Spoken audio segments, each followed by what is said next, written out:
الرحمن الرحيم الحمد لله والصلاة والسلام على سيدنا محمد وعلى آله وصحبه وسلم. I'm going to speak mostly in English because I think everyone understands English. Yeah. And I'll also speak Arabic. عائشة رضي الله عنها كانت تقوم أحيانا والرسول لم يكن بقربها فتبحث عنه فتراه في البقيع يدعو لأموات المسلمين. الرسول عليه الصلاة والسلام كان يحب الدعاء، وهو علمنا أن الدعاء مخ العبادة. عائشة، Bibi Aisha رضي الله عنها, our lady Aisha, al-Mu'mineen, the wife of the Rasul عليه الصلاة والسلام, and the daughter of his best friend Abu Bakr رضي الله عنه, she would wake up sometimes and see the Prophet and notice that the Prophet ﷺ was not near her. So she would go and look for him, and she would see him in the Baqi'. The Baqi' is not far, it's like a block away from the Hujra, the room or the house of Aisha. And the Baqi' today, if you go visit there, may Allah grant you, it has thousands of Sahaba. آلاف مؤلفة من الصحابة مدفونون في البقيع. It's a special graveyard. It's a special cemetery. And the Rasul alayhi salatu wasalam used to go there at night. And he loved Aisha a lot, but he also loves making dua and he loves to pray. And he would go there at night and she would find him there making dua for the Muslims. She even told him, and you all know this, but this is a reminder, she told him, Allah Ta'ala غفر لك ما تقدم من ذنبك وما تأخر. You don't have any haram, you don't have any sins. How come you pray so much? And the Rasul alayhi salatu wasalam, he would respond and he would say, Ala akunu abdan shakura. He was very, very thankful to Allah. And many of the dua that we learn from the Rasul alayhi salatu wasalam, it's teaching us. Some of the dua that the Rasul alayhi salatu wasalam said, you may listen to it and think, does this apply to him or not? And in some circumstances it doesn't. Like for example, when Rasul alayhi salatu wasalam, in some hadith he says, استغفروا ربكم 70 مرة في اليوم. فالرسول هو معصوم. The Prophet, he's protected from sin. الله عصمه من المعاصي. هو طاهر وسيرته طاهرة. لم يقع في معصية. صلى الله عليه وسلم. He didn't fall into sins. However, he taught us, his ummah, to say Astaghfirullah al-Azim wa atubu ilayh. You can say it 70 times, you can say it 100 times. Some people, they have the dhikr beats and they say maybe 1,000 times, like daily. And it's good to say, it's rewardable to say. But when the Rasul is saying it, alayhi salatu wasalam, he's not saying it because he's full of sin. No way. He's the teacher. He's the best of the creation. He's pure from sin, sallallahu alayhi wasallam. But when we say astaghfirullah, yes, it's because we have sins, many sins, may Allah forgive us. And we also teach our children to say astaghfirullah. And we know that the children, they don't have sins until they reach a certain age, an age of accountability, like puberty, for the boy or for the girl. But before that, they don't have any sins. And the scholar said it's against the religion, it's haram. It's against the religion to tell the children, you better do this or else you're going to nar, you're going to hellfire. We're not allowed to speak to children like that. They don't have any haram. They don't have, even if they do a mistake, we say this is wrong. But we don't tell them they're going to hellfire. After a certain age, yes, they become accountable. For a girl, there are certain signs. For a boy, there are certain signs. But even as a parent raising your children, You should not and you cannot scare your children by telling them they may go to hellfire if they do haram, if they do something bad. You can tell them, I will judge you, you will be in trouble with me, your parent. But you can't tell them, on the day of judgment you will go to the hellfire if you don't eat all of your vegetables, or if you lie to me. They're little children, they don't have haram. But after a certain age, yes, they are judged. And as parents, when the child he finishes like 7 years old, it's our obligation as parents to tell him or her to pray every single time, the 5 times. If the parent or the guardian neglects that, they are sinful. They are sinful. So they tell them to pray. And once the child comes 10, the Rasul alayhi salatu wasalam, he gave us permission to even be a little more rough and to tell them pray, even if you hit them, lightly. We don't want to break any bones, and we don't want to send ourselves to prison. But you want to show your children from a young age that praying is a very, very important action. Some parents, unfortunately, these days they don't pray, and the kids will grow up and prayer for them will be something not very important. And when the prayer is not in the house, this is a big disaster, this is a musibah. Some of the good Muslims, they say if you're not praying sunnah prayers, your house is like a graveyard, it's like a cemetery. That's the sunnah. They said your house is like a maqbara if you're not praying. In lam ta'ti bis sunnah fabaytuka kal maqbara.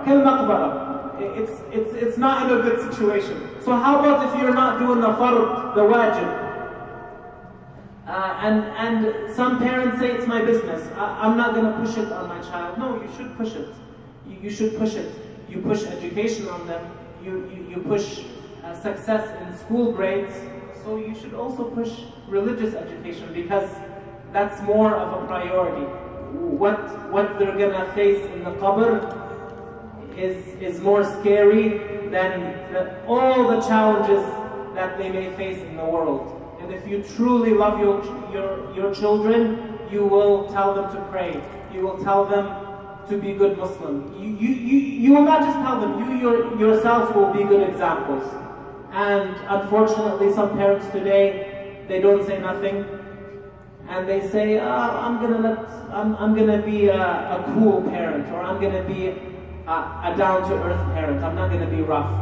Other parents, they're too rough, and they themselves don't even follow. So I don't think, usually people don't learn from somebody who talks and doesn't do. We need both talk and action. And then you have the ultimate, or the beautiful, or the great parents who they love their children and they want khair for them in dunya and in akhirah. And they always remind them to pray. They pray jama'ah with them. They turn the TV off and they say, let's spend time together. The Rasul alayhi salatu wasalam would go to the Baqiyah and he would pray. He would pray sometimes so much that his feet would become swollen. If you stand up for a long time, especially if you grow older, your feet, they kind of inflate, they get bigger if you stand for a long time. And the Rasul would pray that many times. He would pray so much that his feet would kind of swell up, and that's a sign of his thankfulness to his Lord. It's a sign of his thankfulness to his Lord. Also in the dua of the Rasul, he would say, Allahumma ya muqallib al-qulub, thabbit qulubana ala ta'atik. O Allah, the one who changes the hearts from one state to another, keep our heart firm on Islam. Now, if you hear this dua, this is 100% true. But you have to know and believe that the Rasul, he knows, alhamdulillah. We know as Muslim that he will never be misguided. And he was never misguided. He was always guided. Even before Angel Jibreel alayhi salam came to him, the Rasul always believed in La ilaha illallah. He never made sujood to an idol. He never had doubt in Allah. Since his birth, since he was a child until the age of 40, he always knew about Allah. In some books in this country, and even in some Muslim countries, they say that the Prophet would go to the mountain, he would question who is he, who made him, and they made it seem like the Prophet didn't know about Allah. Be careful. The prophets, al-anbiya'u, موصوفون بالإيمان قبل الوحي وبعد الوحي. They never fall into shirk or into shak or into kufr. They always have iman. The prophets of Allah always have iman. They never have shak in Allah Ta'ala. They never have shak in Allah Ta'ala. So there's a story in the Quran about Ibrahim alayhi salam. ينظر إلى الشمس والقمر النجم ويقول هذا ربي. So Ibrahim alayhi salam لم يعبد القمر، لم يعبد الشمس، لم يعبد النجم. إنما عبارته قوله هذا ربي هذا للاستنكار. When Ibrahim alayhi salam, he looked at the sun, the star and the moon, and this is in the Quran. He said هذا ربي, that means هذا ليس ربي.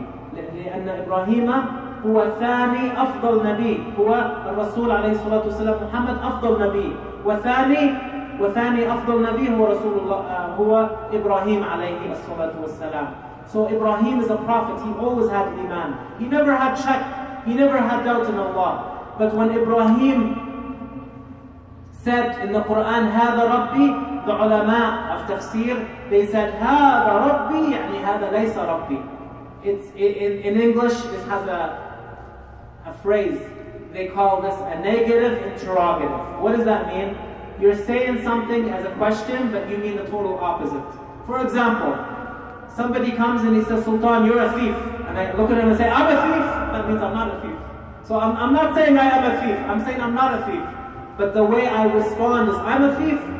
Or if I introduce my 3-year-old daughter and I say, Nafisa is a doctor. All of you guys would look and you would say, she's a doctor? What does that mean? She's not a doctor. How could she be a doctor? So when Ibrahim alayhi salam, he looked at the sun and moon and stars, he was teaching his people. And he was saying, هذا ربي, هذا ليس ربي.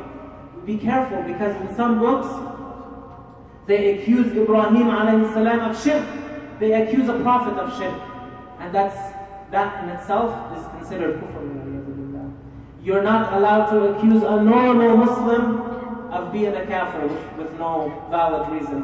How could one accuse a Nabi of Anbiya Allah, the second best prophet that ever existed, Abu al-Anbiya yuqalu anhu, Sayyiduna Ibrahim alayhi salam, who is known and who in every salat, if you're doing your salat, kamila, you're saying Allahumma salli ala Muhammadin wa ala ali Muhammad kama sallaita ala Ibrahim wa ala ali Ibrahim. So in every salat, you're ordered to remember Ibrahim and to give a special dua for him. So how could this guy be a mushrik, a kafir, a doubter? No. This is some people read the Quran and they misunderstand it. And unfortunately, some children books in Calgary, in the United States, in some countries, they show a story of a man who used to worship different things, and then finally he worshipped Allah, and they call that man Prophet Ibrahim. So we have to be careful the books that are in the market.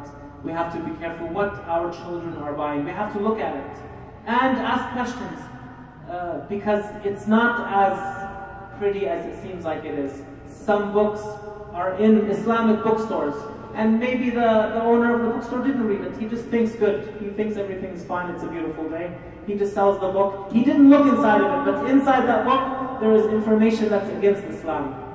And this is happening today.